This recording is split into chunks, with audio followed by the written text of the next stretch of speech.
23장 11절 우리 한 목소리로 함께 읽겠습니다. 그날 밤에 주께서 바울 곁에 서서 이르시되 담대하라, 내가 예루살렘에서 나의 일을 증언한 것 같이 로마에서도 증언하여야 하리라 하시니라. 아멘. 자리에 앉아 주시기 바랍니다. 오늘 설교의 제목이 계시, 하나님의 비전입니다. 이 기독교를요, 계시의 종교라고 이야기를 해요. 계시란 하나님께서 자신을 나타내 보여주시는 거죠. 그러니까 신이 자신을 드러내시는 것, 그래서 그의 백성으로 하여금 알게 하시는 것, 이것이 계시인데요. 이제 우리 교리반에서 자세히 배우는 내용이기도 합니다. 구약에서는 하나님께서 사람들에게 직접 나타나시는 방식으로 계시하셨어요. 아브라함에게 나타나시고 모세에게 직접 나타나신 거죠. 그러다 하나님께서 이 땅에 육신을 입고 나타나심으로 계시의 절정을 보여주셨습니다. 예수님이 바로 하나님의 계시지요. 예수님의 태어나심, 가르치심, 살아내심, 죽으심, 부활이 모두 하나님의 계시입니다. 그러니까 구약에 기록된 모든 하나님의 계시가 예수님 안에서 새롭게 해석되는 거예요. 왜냐하면 예수님이 계시의 절정이니까. 이 지점에서 유대교와 기독교가 이제 갈라지는 거죠. 그리고 예수님으로 나타난 하나님의 계시가 글로 기록되었는데 이걸 성경이라고 합니다. 그래서 성경이 기록된 이후로 그리스도인들은 성경을 통해서 하나님의 계시를 경험하게 돼요. 물론 때때로는 성경을 넘어서 초자연적인 기적으로 하나님께서 나타나시기도 하지만 그런 특별한 경우에도 성경을 기준으로 해석할 수 있어야 합니다. 자, 오늘 우리가 함께 읽은 본문은요, 바울에게 나타나신 하나님의 계시예요. 본문을 이해하기 위해서는 먼저는 하나님의 계시에 포함된 내용이 무엇인지를 좀 살펴보고 구약 성경에서 나타난 하나님의 계시를 좀 본 후에 바울에게 나타난 하나님의 계시, 예수님의 계시를 이해하고 오늘날 우리들에게 나타나시는 하나님의 계시를 좀 연결시켜 보려고 합니다. 하나님께서 자신을 계시하신다는 것이요, 단순하지 않습니다. 그냥 짠 하고 나타나셔서 내가 하나님이다 뭐 이런 게 아니에요. 계시에는요, 최소한 4가지 내용이 포함되어 있어요. 첫 번째는요, 하나님이 어떤 분이신지를 보여줍니다. 그리고 두 번째는요, 하나님이 무엇을 원하시는지를 말씀하시죠. 하나님이 어떤 분이신지, 하나님이 뭘 원하시는지, 그리고 하나님께서 원하시는 바를 하나님께서 직접 이루시겠다는 하나님의 의지를 포함합니다. 그리고 마지막으로는 가장 중요한 건데요, 계시를 받는 사람과의 인격적 관계를 포함하고 있어요. 그러니까 하나님의 계시는 그냥 보여지고 이게 아니라 하나님에 대해서, 하나님의 원하심에 대해서, 하나님의 의지에 대해서, 계시를 받는 자들과의 인격적 관계에 대해서 나타내시는 거예요. 결국 하나님은 자신을 나타내시고 말씀하시고 설득하시고, 계시를 받는 자를 설득하시고 또 기다리시고, 그리고 끝끝내 이끌어 가시는 거예요. 이걸 하나님의 계시라고 합니다. 그래서 저는 이 모든 것들을 좀 종합해서 하나님의 계시를 이렇게 정리해 봤어요. 하나님의 비전을 함께 이루어 가자고 자기 백성을 초청하시는 사건, 이것이 하나님의 계시다. 이렇게 저는 좀 정리해 봤습니다. 다시 한번요. 하나님께서요, 하나님의 비전을 함께 이루어 가자고 자기 백성을 초청하시는 사건, 이걸 하나님의 계시라고 정리를 해봤습니다. 여러분, 그냥 우리 상상을 해보면, 생각을 해보면요, 진짜 부모로서 자녀를 너무너무 사랑한다고 할 때 빵 한 조각을 더 주는 것도 분명히 중요합니다. 하지만 이것보다 더 큰 사랑은 부모가 꿈꾸는 인생을 우리 자녀도 함께 꿈꾸며 살아갈 수 있도록 가르치고 이끌어주는 것, 이게 훨씬 더 큰 사랑 아니겠습니까? 빵 한 조각 더 주는 것보다. 하나님께서도 마찬가지시죠. 하나님의 사랑하시는 우리 자녀들에게 빵 한 조각 더 주는 것보다 하나님의 비전이 무엇인지, 이 세상을 향한 하나님의 원하심이 무엇인지를 알게 하시고, 그 하나님의 비전에 우리를 부르셔서 동참시키고 하나님의 비전을 함께 이루어가는 삶으로 우리를 끌고 가시는 거예요. 이것이 하나님께서 우리를 가장 사랑하시는 방식 아니겠습니까? 피조물인 인간이요, 하나님의 계시를 경험하고 하나님의 초청을 깨달아 반응하는 삶. 그걸 다시 바꿔 말하면 하나님의 비전을 내 인생의 비전으로 삼고 살아가는 삶. 여러분, 창조주가요, 인간을 그 이상으로 사랑할 수 있겠습니까? 그것이 창조주가 우리를 가장 사랑하는 방식 아닙니까? 창조주의 비전을 우리의 인생으로 품게 하며 살아가는 삶. 이것이 창조주께서 우리를 가장 사랑하는 방식일 거예요. 저는 이 자리에 계신 모든 분들이요, 하나님의 비전을 내 인생의 비전으로 삼고 살아가는 삶이기를 정말 간절히 소망합니다. 그럼 이 하나님의 계시가요, 성경에서 어떻게 드러나는지 한번 좀 살펴볼 건데, 우리 창세기 2장 5절을 가서 한번 볼까요? 창세기 2장 5절.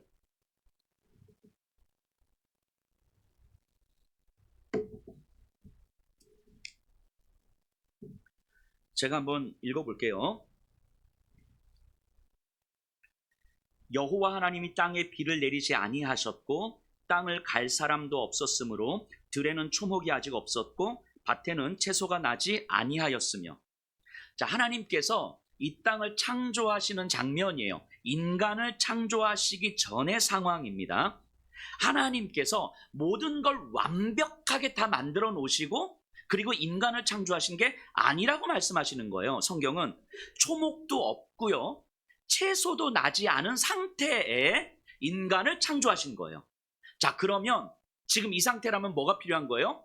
땅을 경작하는 게 필요한 거죠. 즉, 인간의 노동이 필요한 상태로 하나님은 이 땅을 창조하셨다는 거예요. 그럼 생각해 보세요. 하나님께서 이 땅을 경작할 수 없으셨을까요? 인간의 노동이 아니면 채소와 열매를 맺을 수 없었겠습니까? 아닐 거예요.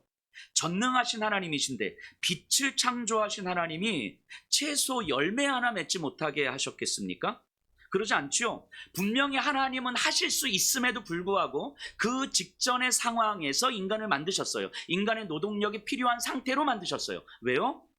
이것이 인간의 존재 목적을 너무 분명하게 알려주시는 거죠. 하나님께서 말씀으로 창조하신 이 세상을 분명히 하나님이 완성해 가실 수 있지만, 완성해 가시는 과정에 인간을 창조하셔서 인간과 함께 완성해 가자고 인간을 부르신 거예요. 즉, 인간의 존재는 하나님의 창조 질서를 하나님과 함께 완성해 가는 존재로 부름을 받은 거예요. 이것이 인간의 존재인 거죠. 이것이 다른 피조물과 인간이 다른 지점이에요.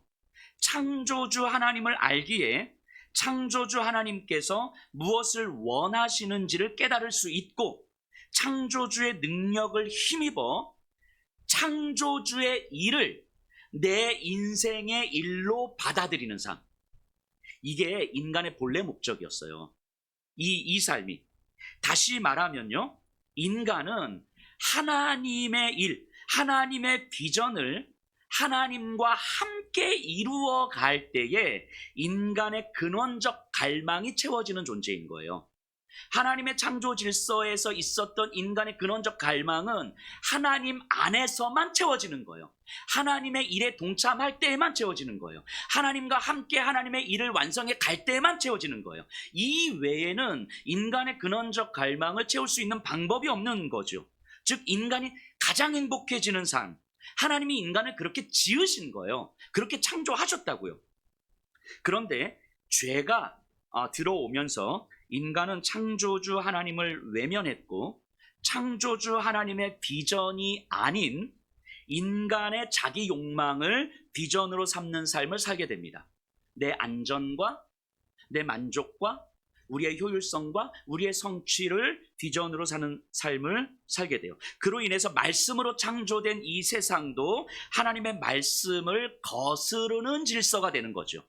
완전히 죄로 뒤덮인 거죠. 그렇게 시간이 한참 지난 어느 날 하나님이 모세를 찾아오시죠. 하나님께서 자신을 계시하신 거예요. 모세에게. 하나님의 말씀을 거슬러 움직이는 이 세상을 향한 하나님의 비전이 있음을 알게 하신 거예요. 이 세상이 죄로 물들었는데 이 세상을 향한 내 비전이 있어. 내가 하고 싶은 일이 있어. 이 세상에 하나님의 창조 질서를 회복하고 싶어. 이게 내가 원하는 일이야. 그래서 내가 지금 너를 만나러 온 거야. 하나님께서 모세에게 자신을 계시하셨죠. 하나님의 계시를 받고 있는 모세를 한번 그려보세요. 그때 모세의 나이가 80입니다. 완전히 할아버지였어요. 그리고 지난 40년간 광야에서 양만 쳤어요. 그것도 자기 양도 아니라 장인어른의 양을 치고 있는 거죠. 나이 80이 되도록 자기 사업장 하나 갖지 못한 채 살고 있는 거예요. 언어 감각도 다 잃어버렸고요. 신체적인 능력도 사실은 다 소진됐죠. 자신감이라고는 찾아볼 수도 없는 그런 상태의 할아버지. 이 80의 모세에게 하나님이 찾아오셨어요. 하나님이 계시하신 거죠. 하나님이 창조주라는 사실을 알려주시고는 하나님께서 무엇을 원하시는지를 모세에게 말씀하셨어요. 하나님께서 원하시는 게 뭐였습니까? 당시 최강대국인 애굽 왕 바로에게 가서 200만 명 정도 되는 노예를 내놓으십시오.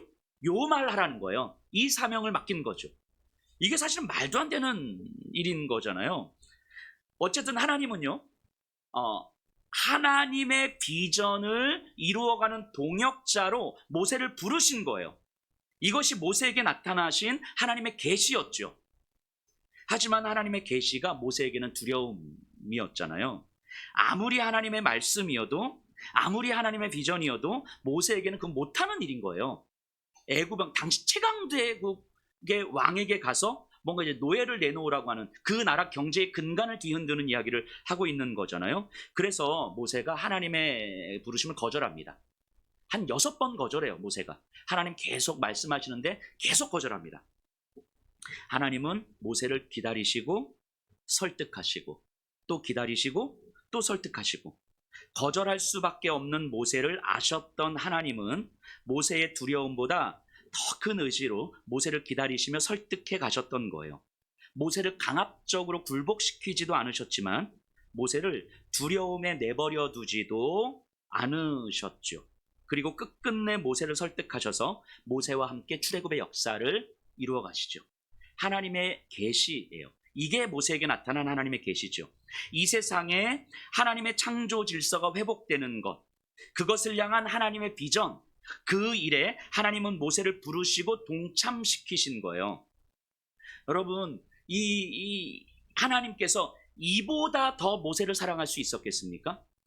모세에게 그냥 안전한 삶을 보장해주는 삶보다 하나님의 일에 모세를 동참시킨 것, 이것이 모세를 향한 하나님의 크신 사랑 아니었겠습니까? 모세의 인생이 이보다 훨씬 더 아름답고 영광스러울 수 있었겠습니까? 그런데 모세에게는 하나님의 계시가, 이 부르심이 두려움이었잖아요. 물론 결국 하나님이 이기셨지만 모세뿐만이 아니죠.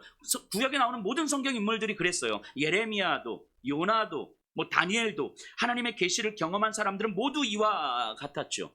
하나님의 계시는요, 자기 안전에 집중된 인생에게는 정말 두려운 일일 수 있습니다.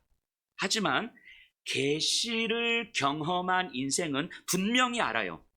안전함으로는, 내 만족함으로는 인간의 근원적 갈망이 절대로 채워질 수 없다는 사실을 압니다. 계시를 모를 때에 우리의 안전과 만족이 내 갈망을 채울 수 있다고 생각될 수는 있겠지만, 하나님의 계시를 경험한 사람은요, 안전과 만족은 절대로 인간의 근원적 갈망을 채울 수 없다는 사실을 알아요. 창조주의 비전에 초청을 받았음을 깨닫는 것, 그것을 이루어 가시는 창조주의 능력 안에 있을 때만이 인간의 근원적 갈망은 채워질 수 있다는 사실을 아는 거예요. 하나님께서 인간을 창조하셨을 때의 그 근원적 갈망, 그거는 하나님 안에서만, 하나님의 일하심에 동참했을 때에만, 하나님의 능력 안에 있을 때에만 채워질 수 있는 거죠. 그리고 창조주 하나님께서 자기 비전으로 부르신 인생이라면 인간을 향한 그보다 더 큰 사랑은 없는 거겠구나. 하나님은 우리의 인생을 너무너무 사랑하시기 때문에 하나님의 비전에 우리를 불러주시는구나. 우리에게 떡 하나 더 주는 방식이 아니라 우리를 하나님의 비전에 불러주셔서 하나님과 함께 하나님의 비전을 이루어가는 존재로, 하나님의 동역자로 불러주신 거구나. 이것이 다른 피조물들과 인간이 확연하게 다른 지점이구나. 이거를 알게 되는 거죠. 이것이 우리를 향한 하나님의 사랑이라는 것을 알게 돼요. 그 인생보다 훨씬 더 아름답고 영광스러운 인생이 어디 있겠습니까? 이것을 깨달아는 것이. 지난 주간에, 지난주 아마 화요일쯤 됐을 것 같아요. 이 저녁쯤에 제가 제 안중에 어느 골목을 이렇게 지나가는데, 그 골목 쪽 끝자락 쪽에 교복을 입은 고등학생으로 보이는 한 10명 정도의 아이들이 이제 담배를 피고 있는 거예요. 이미 골목은 들어섰고, 다시 돌아갈까? 이게 무서운데 돌아갈까? 근데 이미 들어섰으니 이 가오가 있지. 이게 다시 돌아갈 수는 없을 것 같고 이제 갔어요. 이제 걸어가면서 고개를 숙이고 갈까? 얼굴을 돌리고 갈까?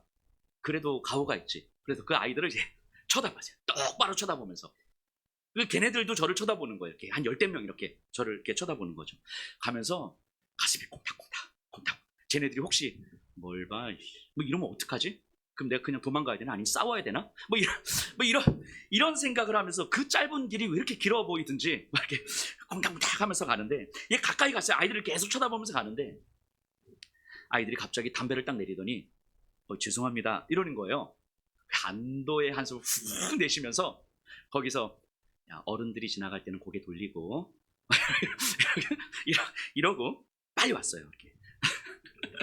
여러분들 혹시 이런 상황 마주치면 그냥 지나가세요. 그냥 쳐다보지 마시고 가능하면 다른 길로 가시고. 사람은 내 안전에 위협이 될 것 같은 어떤 상황이 예상이 되면 위축되게 돼 있어요. 이거는 본능적으로 그래요. 움츠러들게 돼 있습니다. 그래서 가능한 한 나를 위협이 될 것 같은 상황에 노출시키지 않으려고 해요. 이게 자기 보호 본능이죠. 그런데 하나님의 계시를 받는다는 건 불안한 자리와 두려움의 자리에 나를 노출시키는 게 포함이 되는 거예요. 모세에게 하나님의 계시가 들려졌다는 것은 자신이 생각할 때 위축되고 위협이 되고 불안하고 두려울 것 같은 상황에 자신을 노출시키는 거거든요. 그런데 그 위협, 그 두려움 때문에 하나님의 비전을 향한 부르심에 반응하지 못한다면, 그래서 나를 조금은 더 안전하고 나를 조금은 더 만족시키는 삶의 방식으로 내 삶의 자리를 선택해 간다면 그건 정말 안타까운 일 아니겠습니까? 창조주께서 우리를 가장 사랑하시는 방식, 하나님의 일에 우리를 부르시는 그 하나님의 사랑의 방식에 우리가 반응할 수 없다는 건 어쩌면 너무 안타까운 일 아니겠습니까? 우리 오늘 본문을 좀 한번 볼게요. 23장 11절이에요. 이 하나님의 계시에 대한 이해를 가지고 오늘 본문을 읽어봤으면 좋겠습니다. 제가 한번 읽어볼게요. 그날 밤에 주께서 바울 곁에 서서 이르시되 담대하라. 내가 예루살렘에서 나의 일을 증언한 것 같이 로마에서도 증언하여야 하리라 하시니라. 지금 바울은요, 예루살렘에서 구금되어 있어요. 그런데 그 밤에 예수님께서 찾아오신 거죠. 야, 바울아, 너가 예루살렘에서 나의 일을 증언한 것처럼 너 로마에 가서도 증언할 거야. 지금 여기에서처럼. 그러니까 담대해라. 지금 이 말씀이거든요. 이 말씀이 얼마나 기가 막힌 말씀인지, 얼마나 좀 웃긴 말씀인지 한번 생각해 보셔야 돼요. 여러분, 바울이요, 예루살렘에서 예수님의 일을 어떻게 증언했습니까? 우리 떠올려 보세요. 거의 못했어요. 거의 못했다고요. 바울이요, 전도 여행을 마치고 예루살렘으로 오자마자 유대인들의 공격에 죽을 뻔했고요.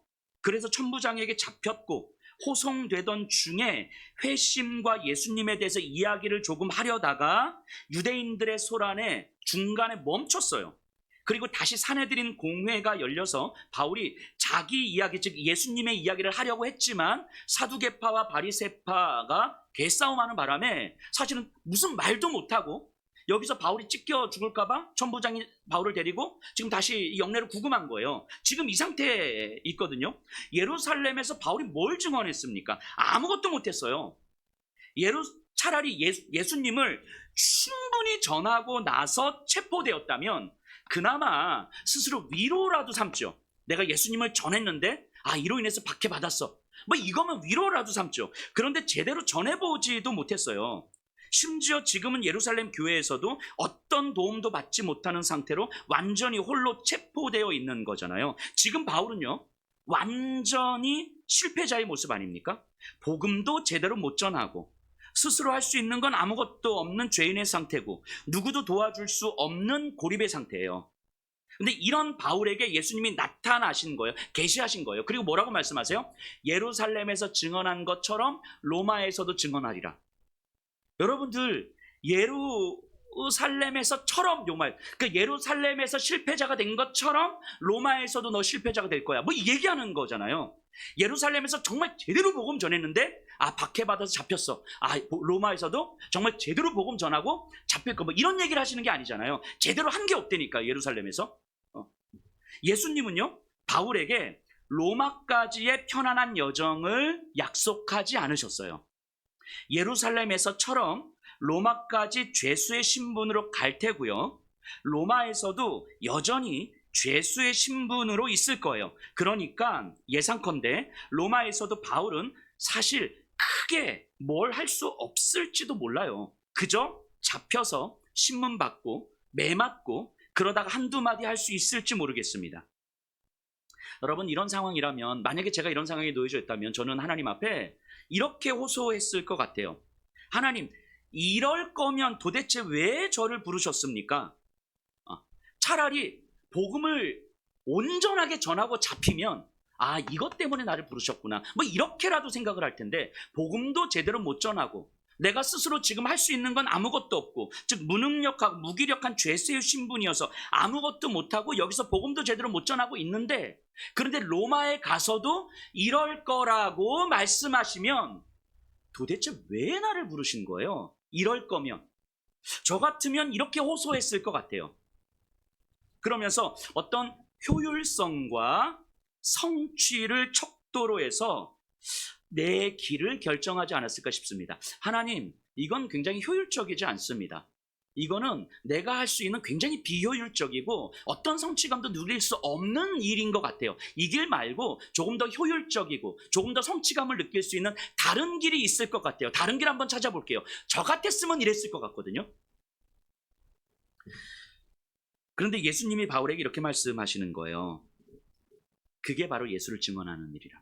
그게 하나님께서 이루어 가실 하나님의 비전이라고 말씀하시는 거예요. 바울이 하는 게 아니라고. 바울이 얼마나 잘 증거했고 얼마나 많은 사람들이 예수님을 믿게 되었는지, 그런 게 중요한 게 아니라고 말씀하시는 거예요. 그건 바울의 영역이 아니라고 말씀하시는 거예요. 바울은 예수님을 따라 걷기만 하면 된다고 말씀하시는 거예요.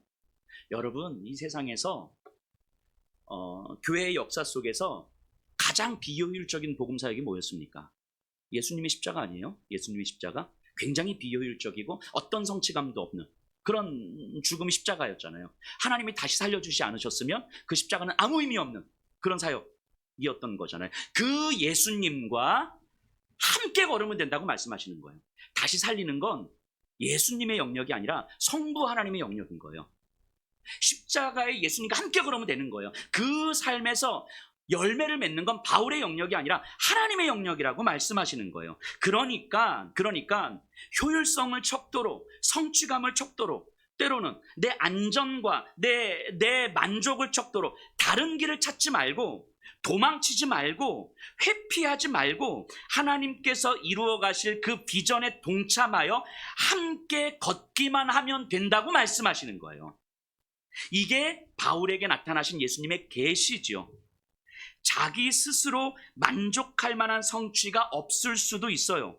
만족할 만한 일을 못할 수도 있어요. 스스로가 생각해도 내가 도대체 뭘 한 거지? 이런 의구심이 들 수도 있어요. 하지만 하나님은 바로 그 모습을 통해서 하나님의 일을 이루어 가시겠다는 거예요. 그것이 하나님의 일을 증언하는 삶이라는 거예요. 그 일에 함께 가자고 말씀하시는 거죠. 네가 판단하지 말고, 네가 평가하지 말고, 네가 생각하는 효율성과 성취감을 찾아가지 말고, 너의 안전과 만족을 찾아가지 말고, 하나님께서 부르신 그 자리에서, 하나님 하나님과 함께 가자고 말씀하시는 거예요. 그러니까 주님은 바울에게 하나님을 믿으라고, 하나님을 바라보라고, 하나님이 원하시는 것이 무엇인지 깨달으라고, 하나님이 어떻게 일하시는지를 기대하라고, 결국 하나님께서 하실 것을 경험하라고 말씀하시는 거예요.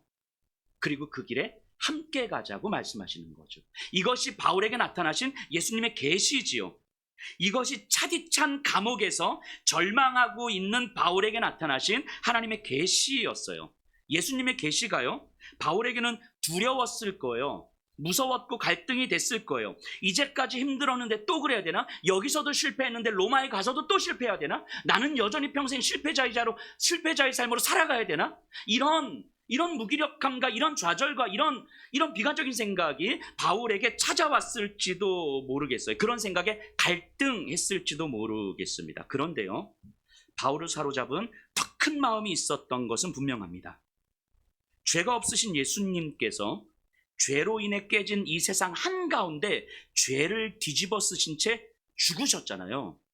그리고 그 죽음 한가운데서 생명의 길을 내셨잖아요. 누구도 예상할 수 없고 누구도 상상할 수 없었던 그 죽음 한가운데서 모든 사람들이 비효율이고, 모든 사람들이 어떤 성취감도 없고, 모든 사람들도 안전하고 만족하지 않는다고 생각했던 그 죽음의 한가운데서 예수님은 생명의 길을 내셨잖아요. 하나님의 비전에 온전히 자신을 드린 예수님, 가장 아름답고 가장 영광스러운 삶, 하나님의 사랑으로 충만했던 그 삶을 바울은 알고 있는 거잖아요. 그리고 지금 자신에게 그 예수님이 나타나신 거예요. 자신의 바울의 고통과 절망 한가운데로 찾아오셔서 여기 바로 지금 이 자리에서 예수님께서 생명의 길을 내실 거라고 말씀하신 거예요. 생명의 길을 내시고 이 길을 통해서 하나님께서 이 세상을 회복해 가실 거라고 말씀하시는 거예요. 그러니까 이 자리에서 하나님께서 생명의 길을 어떻게 내시는지, 이 세상을 어떻게 회복하시는지 보라고 말씀하시는 거예요. 너의 판단이 아니라 하나님의 비전이 바로 너의 인생이라고 말씀해 주시는 거예요. 그러니 너의 안전과 만족을 비전으로 삼지 말고, 너의 효율성과 성취감을 비전으로 삼지 말고, 하나님의 비전을 너의 인생의 비전으로 삶으라고 말씀해 주시는 거예요. 이것이 깨달아지는 거죠. 바울이, 하나님께서 이보다 더 나를 사랑하실 수 있을까? 나를 만족시키는 방식이 아니라 하나님께서 이 세상을 회복해 가시는, 예수님의 십자가를 통해서 회복하셨던 것처럼 그 방식으로 나를 통해서 이 세상을 회복해 가시겠다고 말씀하시는, 그래서 나를 부르신 그 하나님, 이보다 나를 더 사랑하실 수 있을까? 이 사랑보다 더 큰 사랑이 있을까? 이 마음이 바울을 가득 채웠을 거예요. 그래서 비록 대단한 일을 할 수 없을지라도, 아니 아무것도 할 수 없는 죄수의 몸일지라도, 그래서 무기력하게 한마디도 못하고 주저앉아 있을지라도, 그런 나를 통해서 하나님께서 이루실 능력을 소망하면서 하나님의 비전에 인생을 그저 맡겨보는 거죠. 이것이 예수님의 계시를 받아들인 바울입니다. 그래서 바울은요, 더 이상 로마 군인들, 유대인들의 희생자가 아니에요. 단순한 피해자 또는 억울한 죄수가 아니었습니다. 운이 없어서, 아니면 재수가 없어서, 아니면 우리가 힘이 없어서 로마 군인들에 의해서, 유대인들에 의해서 지금 핍박받고 지금 구금되어 있는 그런 상태가 아닌 거예요. 바울은 똑같은 죄수의 상태였지만 이 모든 상황을 통제하시고 이끌어가시는 하나님의 동역자로 자기 정체성을 보고 있는 거예요. 그러니까 적극적으로 초라해지는 거예요. 내 초라함이 세상의 힘에 의해서 끌려가는 초라함이 아니라 적극적으로 초라해지는 거예요. 하나님의 통제하심 안에 내가 있다는 사실, 하나님의 부르심 안에 내가 있다는 사실이 받아들여지기 때문에 이 초라함이 나를 위축시키는 것이 아니라 이 초라함이 오히려 나를 당당하게 만들어가는 거예요. 사도행전의 남은 본문을 이후로 우리가 살펴보겠지만요, 죄수이지만 바울은요 절대 위축되지 않습니다. 로마로 가는 여정에서 바울은 죄수로 압송되는 거거든요. 하지만 당당해요.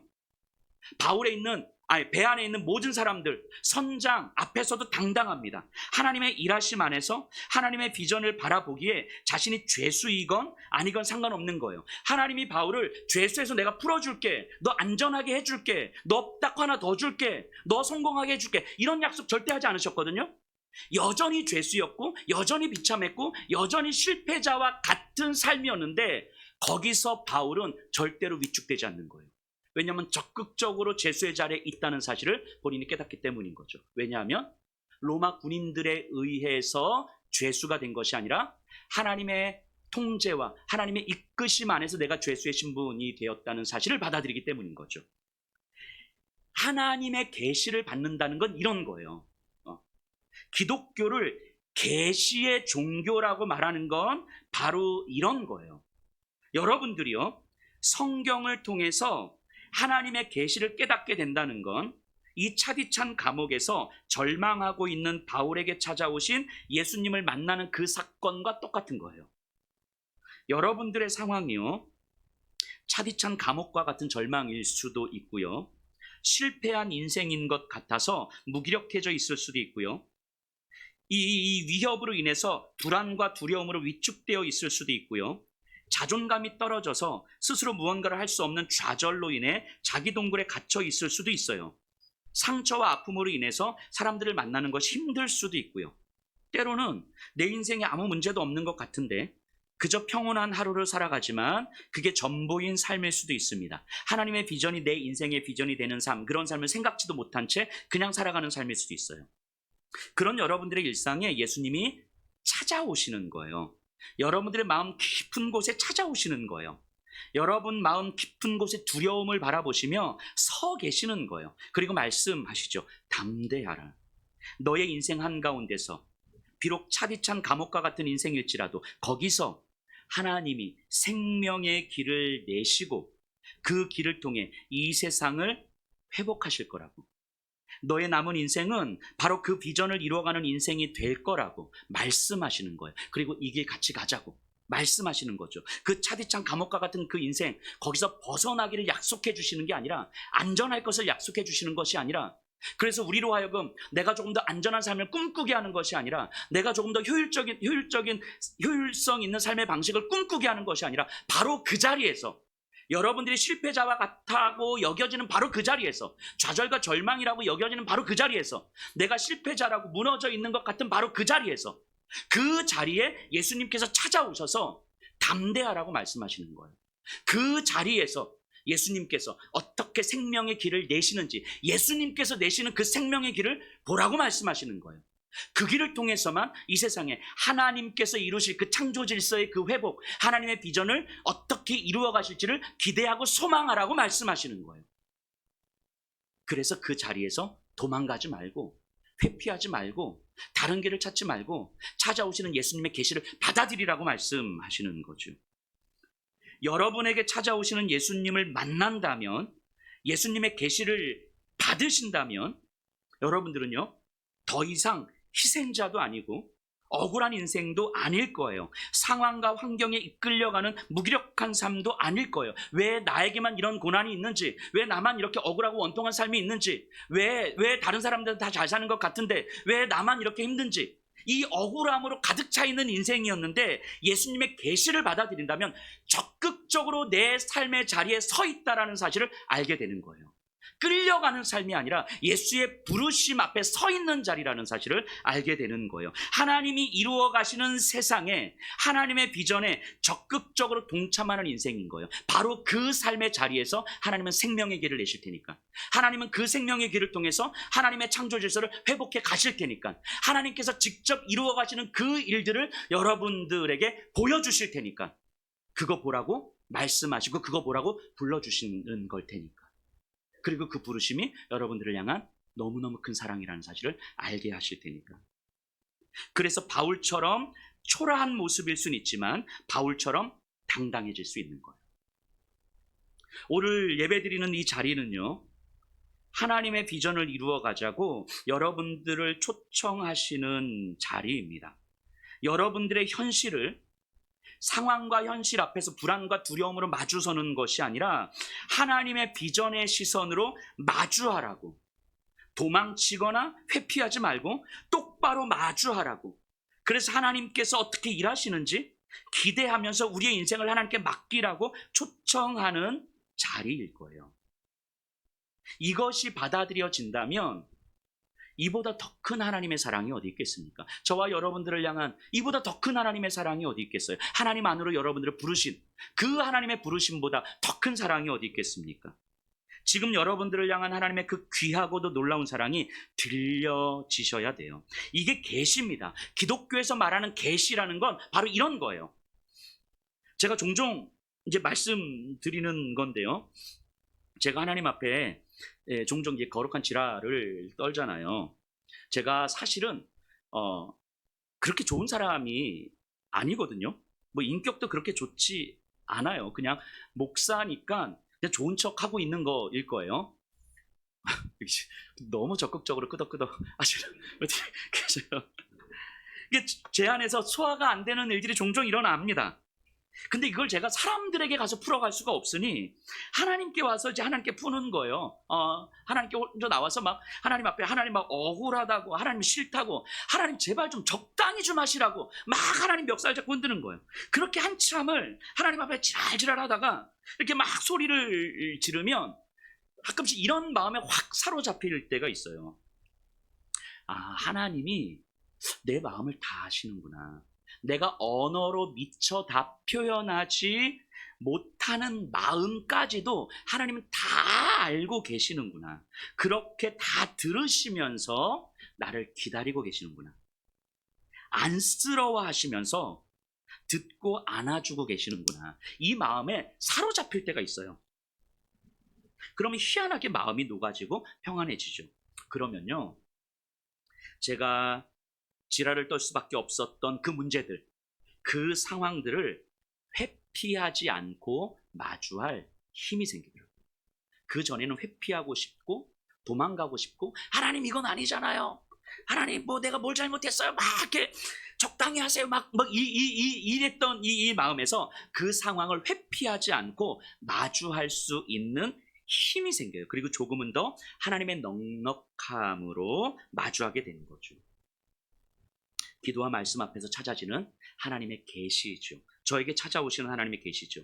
바울에게 그러셨던 것처럼 도망치고 싶은 저에게 주님이 찾아오셔서 담대하라고 말씀하시는 거예요. 너가 할 수 있는 것도 없고 능력도 없는 것 같지만 그 자리에 있는 것만으로도 나와 함께 하는 거라고 말씀하시는 거예요. 그러면 또 도망가지 않고 그 자리에서 예수님이 부딪히신 그 현실과 저 또한 마주하게 되는 거예요.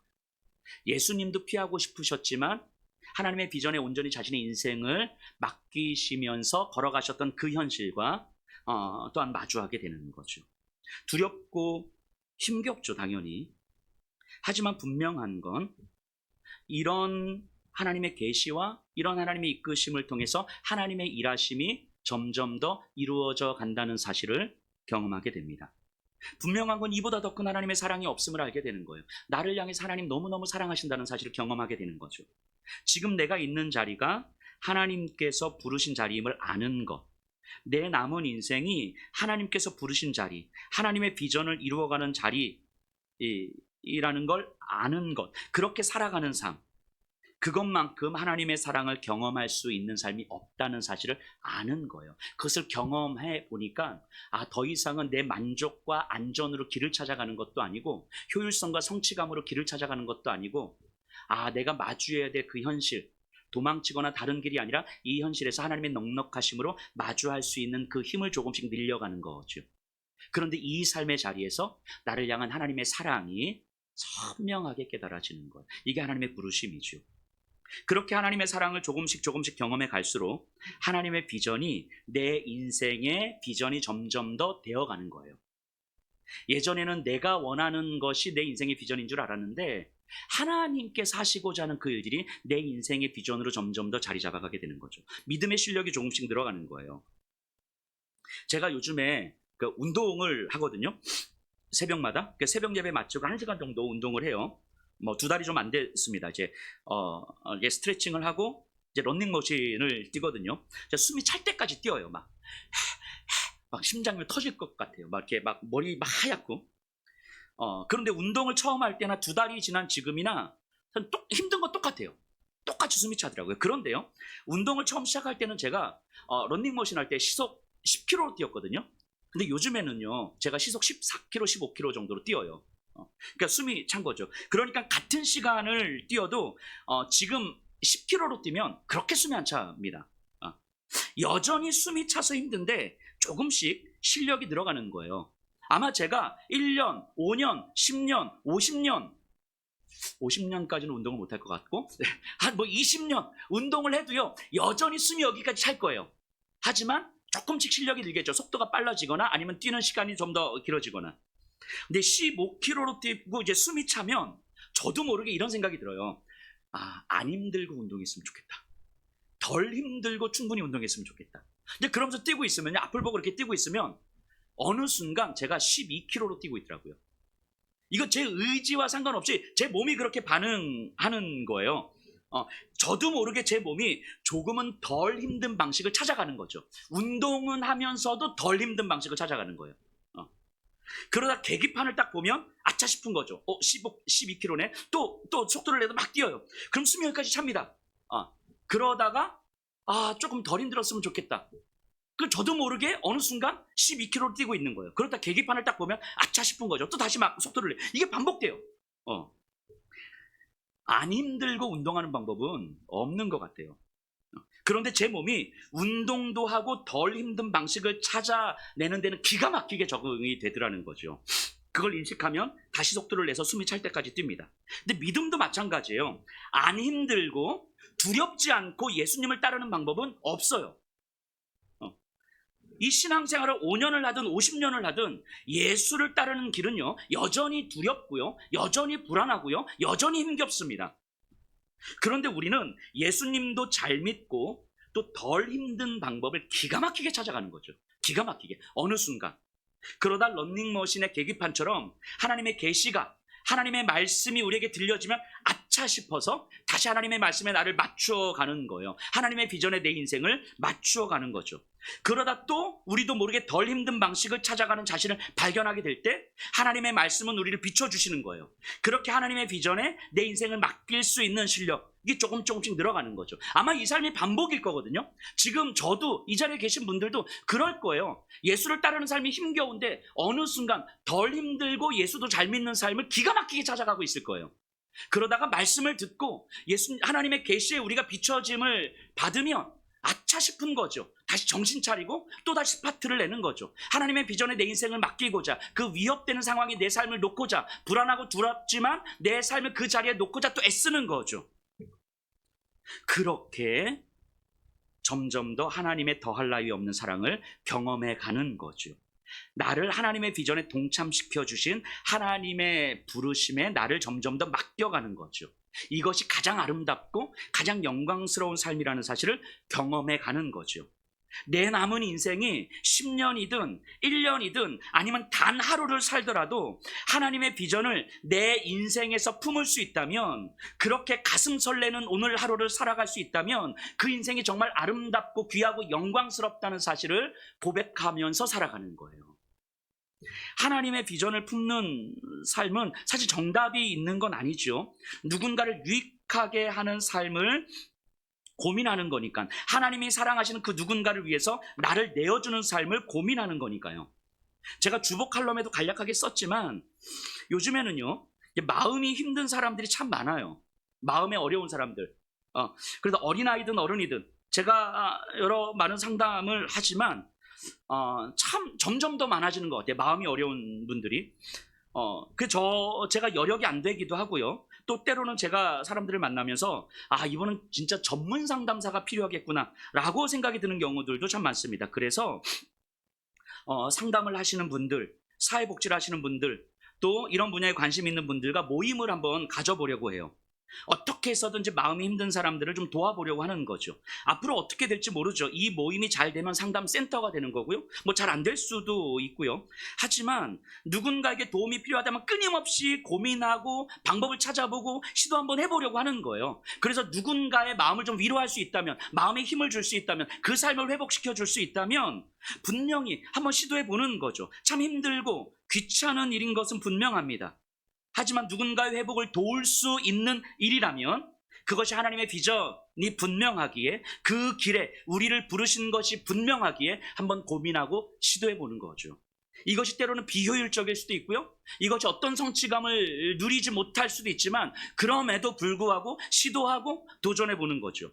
우리가 보육원 아이들을 꾸준히 만나는 것도 이런 이유 아니겠습니까? 다음 세대를 위해서 다양한 고민과 실천을 하는 이유도, 삼각김밥을 들고 거리로 나가는 것도, 거리 청소를 하는 것도, 반찬 봉사를 하는 것도 다 이런 이유 아닙니까? 그렇게 끊임없이 고민하고 시도해 보는 거예요. 때로는 밑빠진 독에 물 붓기 같아도, 비효율적이어도, 성취도가 그렇게 크지 않아도 부르신 그 길을 찾아내려고 애써 보는 거예요. 도전하고 시도해 보는 거죠.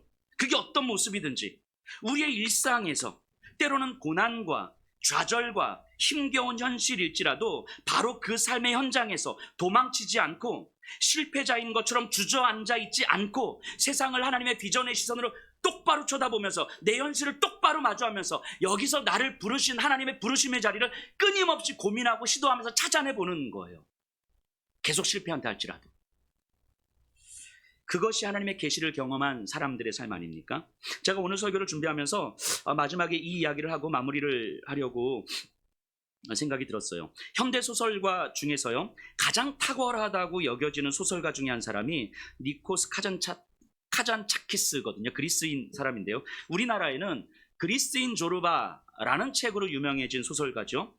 그 카잔차키스의 영혼의 자서전이라는 책이 있는데 이런 대목이 있어요. 우리 화면 하나 띄워주세요. 예, 화면 띄워주세요. 제가 한번 읽어볼게요. 카잔차키스가 뭘 이야기하려는지. 나는 인간이 스스로 몰락한 상태와 사람들에 의해 몰락한 그리스도의 상태에 대해 너무도 답답함을 느낀다. 현실은 비겁하고 서럽고 노예처럼 살면서 내세의 보상이나 징벌을 운운하는 종교는 얼마나 교활한가. 그래서 나는 격분해서 소리쳤다. 현재의 삶에서는 하찮은 것을 내놓으면서 내세에서는 불멸이라는 계산서를 내놓는 종교는 얼마나 위선적이고 간악한가. 자, 무슨 말입니까, 여러분? 현실에서는 불안과 두려움에 굴복한 채 내 욕망과 안전과 만족을 비전으로 품고 살아가면서, 효율성과 성취감을 비전으로 품고 살아가면서 내세의 불멸을 믿음이라고 부르는 그리스도인들에 대한 조소, 비웃음 아닙니까? 여러분, 복음은요, 신자들을 그렇게 살게 내버려 두지 않습니다. 비록 죄수의 몸이지만, 비록 가난한 삶이지만, 비록 억울하고 무능력한 삶이지만 더 이상 세상의 힘에 굴복하는 피해자가 아니라고 말씀하시는 거예요. 하나님께서 죄수인 바울과 함께 이 세상을 회복하시겠다는 거예요. 하나님께서 우리의 가난을, 우리의 아픔을, 우리의 상처를, 우리의 이 힘겨움을 해결해 주시지 않고, 해결해 주시는 것이 아니라 가난한 우리와 함께, 상처 많은 우리와 함께, 힘겨워하는 우리와 함께, 좌절하고 절망하는 우리와 함께 이 자리에서 생명의 길을 내시면서 이 세상을 회복해 가시겠다고 말씀하시는 거예요. 그 하나님의 길을 보라고, 기대하라고, 하나님의 능력 안에 있는 우리를 보라고 말씀하시는 거예요. 그 부르심이 내 인생을 이끌어간다는 것을 고백하는 거예요. 그래서 도망치지 않고, 회피하지 않고, 굴복하지도 않고, 죄수이지만 당당하게, 가난하고 상처가 많지만 당당하게 사는 거예요. 하나님의 비전이 내 남은 평생의 비전이 되는 삶으로 살아가는 거예요. 이것이 하나님의 계시를 경험한, 받아들인 그리스도인들의 삶인 거죠. 지금 이 자리에서 여러분들을 그렇게 부르고 계시는 거예요. 지금 이 자리에서 여러분들에게 찾아오신 거예요. 그렇게 하나님의 계시를 보여주시는 겁니다. 여러분들 이 하나님의 계시를 받아들이시고 삶으로 고백하고 그 삶에서 경험하시기를 간절히 소망합니다.